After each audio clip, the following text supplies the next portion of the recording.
तहरीक इंसाफ की रहनुमा कंवल शौज़ब हमारे साथ है और यही बात हमने उनसे भी करनी है। कंवल, कराची में बिजली का बहरान और जायद बिलिंग जिसकी हम अभी जिक्र कर रहे हैं, उसका मसला बहुत बढ़ गया है और इस पर सभी सियासी जमातों ने एहतजाज भी किया, सारों ने मिलकर।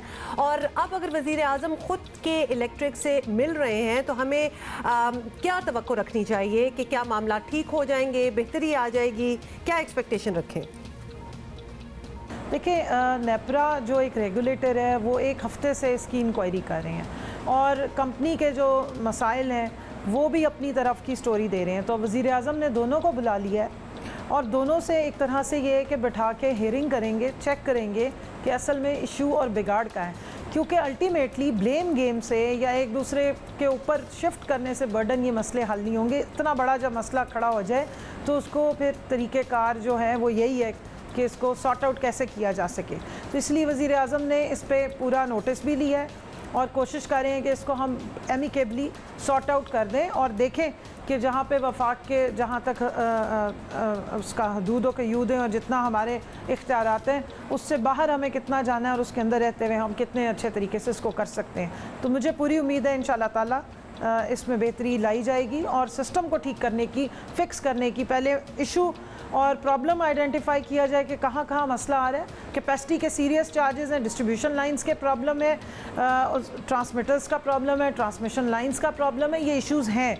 तो सिस्टम को कैसे एफिशिएंसी उसमें बढ़ाई जाए, किस तरह पैसा उसमें इन्वेस्ट किया जाए और फिर इसकी कंटिन्यूस मॉनिटरिंग और मेंटेनेंस होनी चाहिए, जिसके लिए मज़ीद इन्वेस्टमेंट दरकार होती है।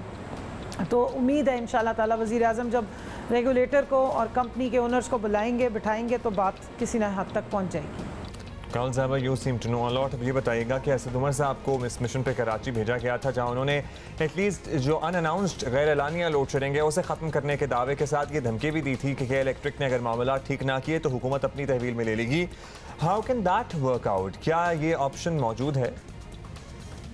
देखिए जी, मैं समझती हूँ उन्होंने जाके पूरी एफर्ट की, लेकिन बात धमकियाँ देने से आगे निकल गई है। जब सिस्टम में, जैसे मैंने पहले एक्सप्लेन किया कि अगर 3 कंपोनेंट्स में कहीं भी फ्लॉज हो जो उमर अयूब साहब ने बताया है तो फिर सिस्टम चल नहीं सकता।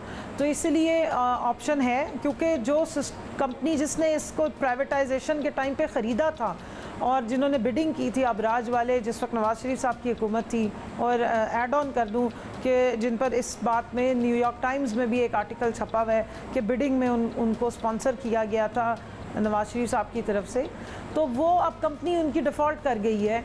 इस वजह से अब उसकी कोई ओनरशिप नहीं ले रहा और over the period of time वो नीचे आ रही है और अब दूसरी कंपनी जो है वो उसको ख़रीदना चाह रही है। तो अब ये सारी चीज़ें देखनी है कि स्मूथ ट्रांजिशन में सिस्टम को कितना बेहतर कर सकती है। दूसरी आने वाली कंपनी जो इसको ख़रीदना चाहती है वो कितनी इस पर इन्वेस्टमेंट करना चाह रही है और दूसरा ये कि सारिफीन को जो रिसीविंग एंड पे आवाम को कितना रिलीफ मिलता है। तो यहाँ पर हुकूमत एक मीडिएटर का काम अंजाम देगी और रेगुलेटर की बात भी सुनेंगे और कोशिश करेंगे कि रेगुलेटरी लॉज जो हैं उनमें अमेंडमेंट की जाए और सख्त से सख्त कवानीन बनाए जाएँ ताकि जो भी इदारा प्राइवेटाइज हो उस पर आप स्ट्रिक्ट चेक रख सकें। ऑलराइट कंवल शौज़ब, बहुत बहुत शुक्रिया और आपकी बातों से लग रहा है कि यू हैव अ प्लान और कुछ ना कुछ इंशाल्लाह हो जाएगा। We are waiting for it of course, क्योंकि इतने और बहरान आ चुके, चीनी, आटा, PIA का हाल देख लें, पेट्रोल को बीच में क्या हुआ था, तो लोगों का फेथ जो है थोड़ा सा शेकन है इस वक्त।